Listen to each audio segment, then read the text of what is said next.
अस्सलाम वालेकुम, नमस्कार, सत श्री अकाल एंड गुड इवनिंग। मैं हूं आरज़ू काज़मी और आप देख रहे हैं भेजा फ्राई। जी हाँ, भेजा फ्राई के नए एपिसोड के साथ हम हाज़िर हैं और जैसे कि आप सब जानते ही हैं कि मैं हमेशा रिक्वेस्ट करती हूँ कि जिसने भी चैनल को सब्सक्राइब नहीं किया है, प्लीज़ चैनल को सब्सक्राइब करना ना भूलिएगा। बेल आइकॉन को भी क्लिक कर दीजिए ताकि जैसे ही कोई नई वीडियो आए, आप लोगों को मालूम हो जाया करे।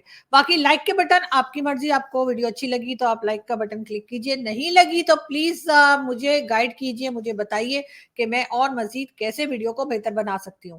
ख़ैर हम आगे बढ़ते हैं और उन लोगों का भी बहुत शुक्रिया जो टाइम निकाल कर आते हैं और वीडियो को देखते हैं। और हम बढ़ते हैं जी न्यूज़ की तरफ और सबसे पहली न्यूज़ हम जी बात करेंगे, आज थोड़ा रुपए-पैसे की बात कर लेते हैं और रुपए-पैसे की बात ऐसे कर लेते हैं कि जी बहुत लोग हिंदुस्तान के ऐसे जो पाकिस्तान में बहुत फ़ेमस हैं, उनमें से मुकेश अंबानी भी हैं। जी हाँ, मुकेश अंबानी जो कि बिज़नेसमैन हैं इंडिया के, उनका कहना ये है कि जी 2047 तक जो है वो सिर्फ गुजरात, अगर हम गुजरात स्टेट की बात करें तो सिर्फ गुजरात की इकोनॉमी, भारत के जो स्टेट है गुजरात, उसकी इकोनॉमी जो है वो तकरीबन $3 ट्रिलियन तक पहुंच जाएगी।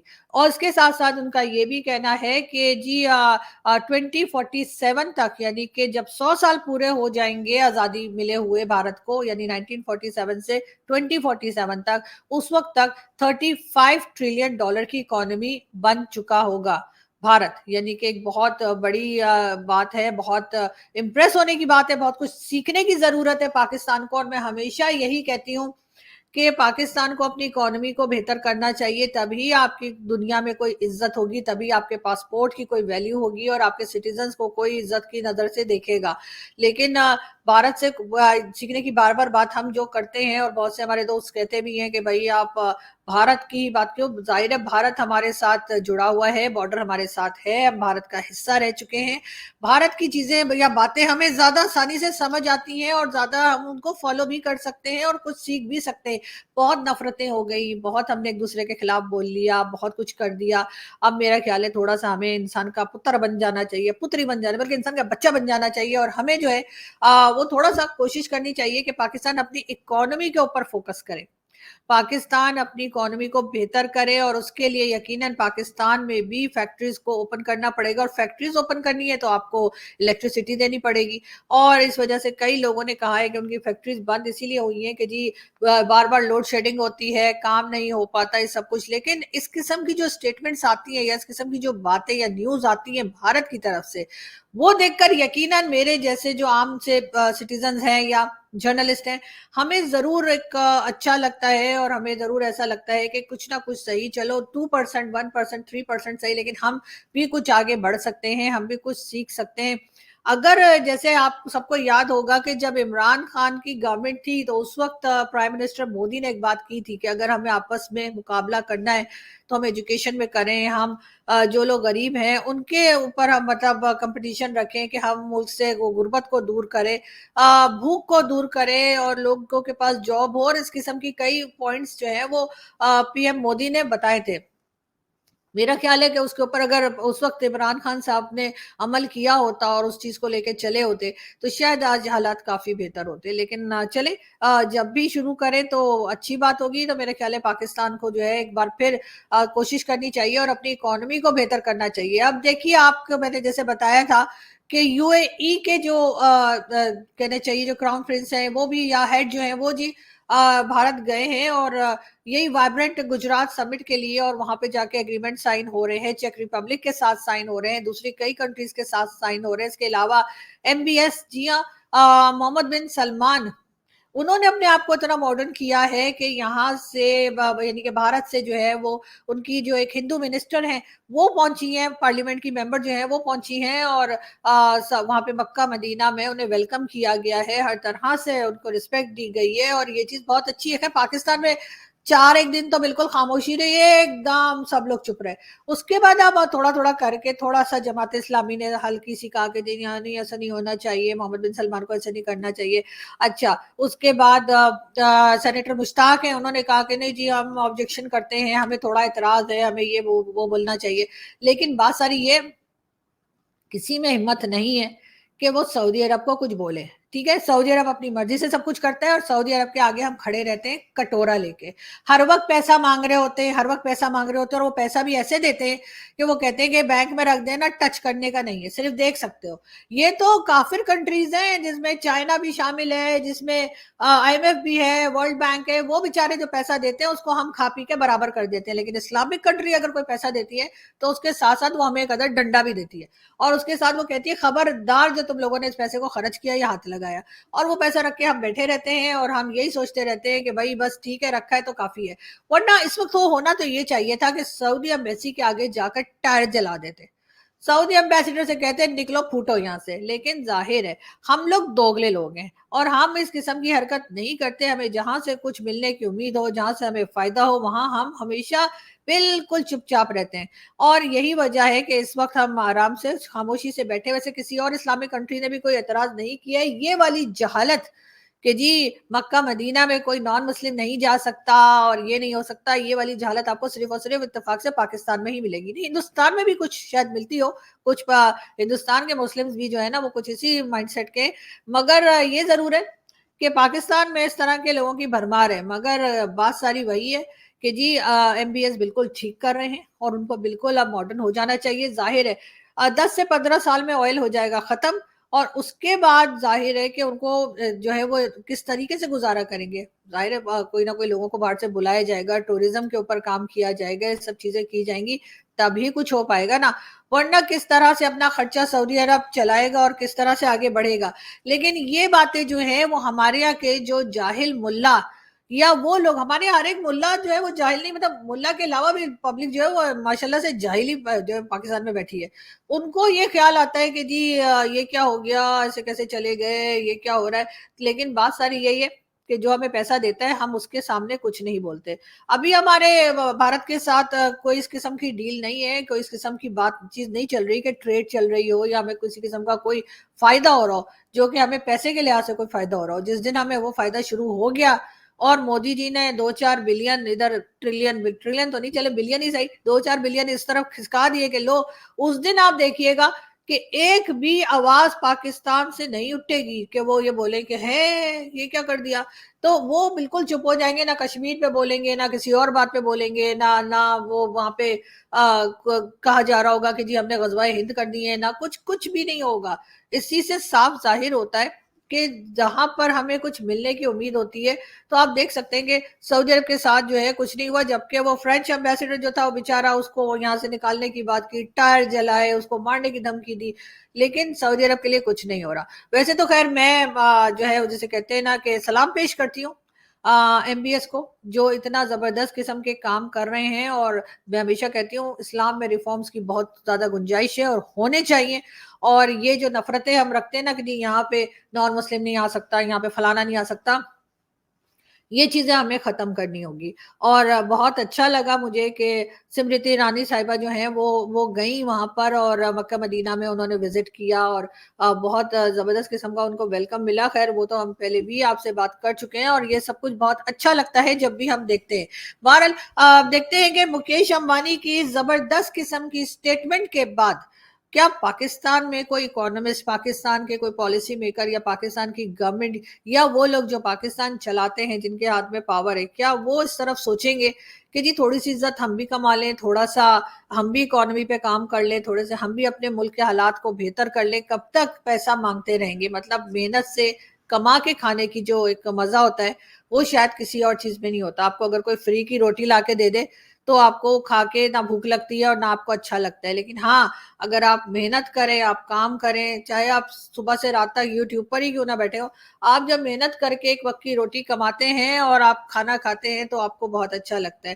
खैर मैं तो कोशिश करती हूँ कि और लोगों की भी मदद कर सकूं। और मैंने जैसे कि पहले भी जिक्र किया है कि मेरे साथ ना सिर्फ मुस्लिम्स बल्कि क्रिश्चियन और हिंदू फैमिलीज भी हैं जिनके घर मैं कुछ ना कुछ हर मंथ भेजती हूँ और उनकी बहुत सारी दुआएं मैं लेती हूँ और उनकी दुआओं की ही मुझे ज़रूरत है और उनकी दुआओं की वजह से ही जो है वो कहना चाहिए बहुत सी प्रॉब्लम्स जो है मैं उनको फेस कर पाती हूँ। हालांकि लोगों ने तो बड़ी कोशिश की कि गिरा दें और क्या कर दें, लेकिन ये ऊपर वाले की मेहरबानी और मेरे उन सब दोस्तों की मेहरबानी है जो मेरे लिए दुआ करते हैं। खैर, मैं आगे बढ़ूं और अगली न्यूज की तरफ चलते हैं। बिलावल भुट्टो जरदारी, जी हाँ, ये आपको दिखाई दे रहे हैं बिलावल भुट्टो जरदारी। उनका कहना ये है, अवाम अगर अपनी हुकूमत चाहते हैं तो वो पीपल्स पार्टी को वोट दें। जी हाँ, ये कहना है बिलावल भुट्टो जरदारी का। वैसे अवाम की हुकूमत तो कभी नहीं आई बिलावल साहब, चाहे वो पीपल्स पार्टी हो या कोई और पार्टी, लेकिन कभी भी पब्लिक की गवर्नमेंट कभी हमने आती हुई देखी नहीं, कम अज कम मैंने तो अपनी लाइफ में नहीं देखी। उसके साथ साथ जी बिलावल भुट्टो जरदारी का ये भी कहना है, हम पीछे हटने वाले नहीं हैं। लाहौर कल भी भुट्टो का था, आज भी भुट्टो का है। अब पता नहीं ये बात वो किसको कह रहे हैं, नवाज शरीफ साहब को बता रहे हैं या स्टैब्लिशमेंट को बता रहे हैं, लेकिन खैर इस बार उन्होंने इलेक्शन लड़ने का इरादा भी जो है वो लाहौर से या पंजाब से किया है। और इस बार पीपल्स पार्टी काफी ज्यादा सीरियस है कि वो पंजाब में भी अपनी हुकूमत बनाने की पूरी कोशिश करेगी। अब कहाँ तक कामयाब होती है ये तो खैर देखते हैं कि इलेक्शन के बाद क्या होता है और वाकई में इनकी कोई डील होती है या नहीं होती। वैसे कहा तो यही जा रहा है कि डील हो नहीं पा रही, डील करने की कोशिश तो की जा रही है मगर होती भी दिखाई नहीं दे रही।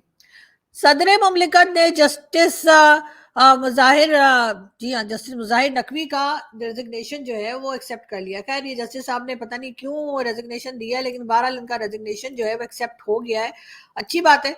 साथ साथ हम आपको ये भी बताते चलें कि फराह गोगी, जी हाँ, फराह गोगी के ससुर को, यानी कि फराह गोगी वही वो जो आपने देखा था ना कि लाखों का बैग लेके और आया जाया करती थी प्लेन में, और इमरान खान साहब की जो इस वक्त की वाइफ है बुशरा बीबी की बड़ी क्लोज फ्रेंड रही है, उनके ससुर को पीएमएलएन ने टिकट दे दिया है इलेक्शन लड़ने के लिए। खैर, पीएमएलएन के टिकट जो है वो भी आजकल कोई चनों की तरह ही बट रहे हैं, लेकिन खैर इनके पास पहले भी था और इनके पास अभी भी ये टिकट जो है इनको मिल चुका है। इसके अलावा हम बात करेंगे एक बार फिर बिलावल भुट्टो जरदारी की। हम सियासत में एक नई सोच लेकर आएंगे।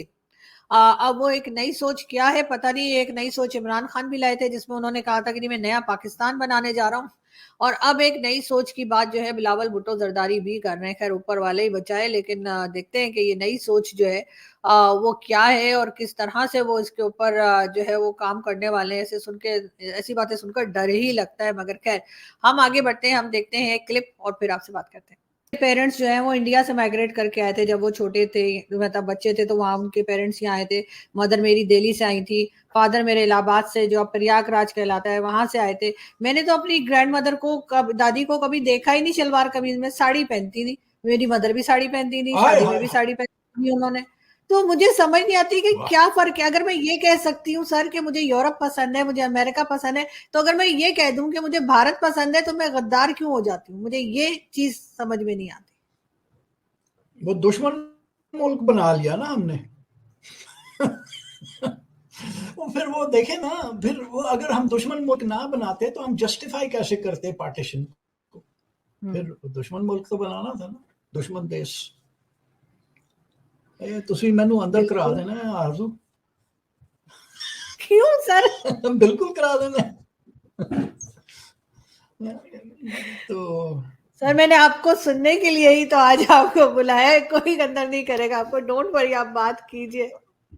मुझे नहीं लगता कि बस हमारे सच बोलने से, सच बोलना हमारा हमारा गुनाह, सच बोलना हमारा कसूर हो जाएगा। और पार्टीशन के बाद वो देखिए कहाँ चले गए, उनकी इकोनॉमी कहाँ चली गई, उनकी कंट्री कहाँ से कहाँ पहुंच गई, चांद पे पहुंच गए। हम किधर हैं? हम कौन से कुएं में बैठे हुए हैं? ये ये वैसे एक बड़ी अजीब बात है जी। यानी इंडिया से पाकिस्तान अलहदा होता है तो इंडिया ठा करके आगे निकल जाता है। अच्छा, पाकिस्तान से बांग्लादेश अलहदा होता है तो वो ठा करके आगे निकल जाते हैं। इसका मतलब है लोगों पनौती तो में तो हम हुए खूबी ना नहीं है, सर। हम में को बहुत सर, बड़ी। हम पनौती, पनौती। तो हाँ वो जैसे बिल्कुल। हमारे यहाँ होता था ना, हमारे यहाँ में मेरी, जब मेरी मदर थी ना, तो हमारे यहाँ अगर कोई काम सही नहीं हो रहा ना, कुछ गलत हो रहा है या कुछ बुरा हो रहा है और हालात सही नहीं हो रहे, तो मेरी मदर क्या करती थी कि वो ना, अच्छा कोई चीज घर में नई आई है ना, डेकोरेशन पीस हो गया, कोई कपड़े, कहती निकाल दो इसको घर से बाहर। अच्छा, वो घर से बाहर निकलते ही सब कुछ ठीक हो जाता था। तो हम भी शायद उसी तरह के कुछ हो गए कि जो हमसे निकल जाता है वो सही हो जाता है। वो ठीक हो जाता है। हाँ, और हम मजीद खराब हो जाते हैं ऐसा ही है। कि हाँ, पहले हम ठीक ही थे। बांग्लादेश से की आज़ादी से पहले ठीक ही था, कुछ ना कुछ तो था। लेकिन वो जैसे-जैसे हम पहले खराबी वहीं से शुरू कर दी हमने कि अलहदा होते ही हमने कहा कि असीं ते खराब ही होना है। बिल्कुल ऐसा ही है। जी, तो ये थे सलमान रशीद साहब, और बहुत अच्छा लगता है सर से हमेशा बात करके, और मेरा बिल्कुल पूरा इरादा है कि जैसे ही सर्दी थोड़ी-सी कम होगी, क्योंकि आजकल यहाँ इस्लामाबाद में भी बहुत ज़्यादा सर्दी है, और आज तो बल्कि अर्थक्वेक भी आया था, मेरी बिल्डिंग भी खैर मैं तो बाहर नहीं गई। मैंने कहा चलो यार, अगर मरना है तो यहीं पे भागने-दौड़ने के बजाय यहीं पे मर जाते हैं, लेकिन शुक्र है कि रुक गया अर्थक्वेक और सब खैरियत रही।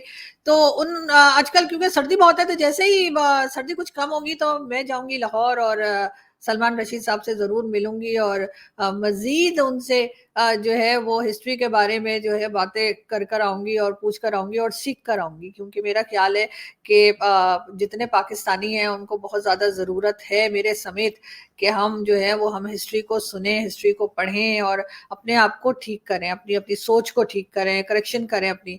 और काफ़ी हद तक तो खैर लोगों ने किया भी है, उसमें बहुत मैं थैंक यू सो मच बोलना चाहूँगी, या बहुत शुक्रगुजार होंगी अपने उन हिंदुस्तानी दोस्तों का, जिनकी वीडियोस को देख कर हम लोगों ने अपने आप को ठीक किया, जिनसे बातचीत करके हमने आपको ठीक किया, और जिन्होंने हमें बताया कि ऐसे नहीं, ऐसे होता है, ये नहीं, ये हुआ, और इस किस्म की बातें हमने उनसे सुनी, उनसे उनकी वीडियोस देखी, उनसे बातें करके, उनके साथ शोज करके बहुत कुछ सीखने को मिला। और लेकिन हर कोई करेक्शन अपनी करता भी नहीं है। बहुत से लोग ऐसे होते हैं जो सुनते तो हैं, लेकिन वो हमारे यहाँ बोलते हैं कि चिकने घड़े हैं, उनको जो मर्जी बता दो, उनको असर ही कोई नहीं होता। लेकिन बहुत से लोग ऐसे भी हैं जो मेरी तरह के हैं, और जिन्होंने अपने आप को सही किया है, जिन्होंने अपनी सोच को ठीक किया है, या उस बात को समझा है। और उसके लिए मैं यकीनन बहुत से हमारे पाकिस्तानी भी हैं जिन्होंने सही बात की, जो सच्ची बात करते हैं, जो ठीक हिस्ट्री बताते हैं, उनका भी बहुत शुक्रिया। और हमारे जो हिंदुस्तान के दोस्त हैं जिन्होंने सही बात की और सही रास्ता दिखाया, उनका भी बहुत बहुत मैं शुक्रिया अदा करना चाहूँगी।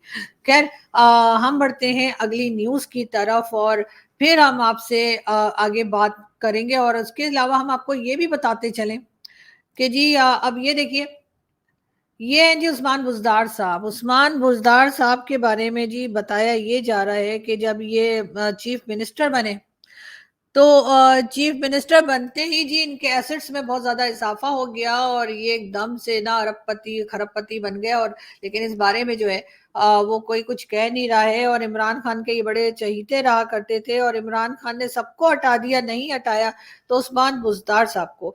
8 लाख के तक के असासे जो थे वो उनके 4 अरब के बन गए, यानी कि 8 लाख के उनके पास जो थे वो एसेट्स थे, और जब वो चीफ मिनिस्टर बने उसके बाद उनके एसेट्स जो हैं वो तकरीबन 4 बिलियन तक पहुंच गए।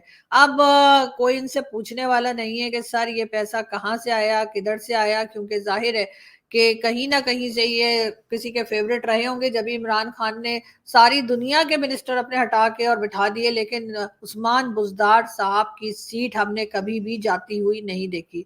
वो शुरू से जो है वो चीफ मिनिस्टर रहे, और आखिर तक रहे, बड़ी मुश्किल से निकाले गए। लेकिन अब ये एसेट्स जो उनके बड़े हैं एकदम से इतने ज्यादा जो हुए हैं, यानी कि बताया यही जा रहा है कि 8 लाख से जो है 4 बिलियन तक पहुंच गए। तो ये चमत्कार अगर आम पाकिस्तानियों को भी सिखा दिया जाए, बता दिया जाए, तो हमारे एसेट्स भी बढ़ जाएंगे, और हमारे लिए भी बड़ा अच्छा हो जाएगा, हम भी थोड़े अमीर हो जाएंगे, थोड़े हमें भी आसानी हो जाएगी। लेकिन पता नहीं बुज़दार साहब किसी को बताएंगे या नहीं बताएंगे। बहरहाल, यहाँ से हम चलते हैं, आपसे मुलाकात होगी नेक्स्ट वीडियो में। अपना बहुत सारा ख्याल रखिएगा, हंसते रहिए, मुस्कुराते रहिए, और हमें अपनी दुआओं में याद रखिए। Thank you.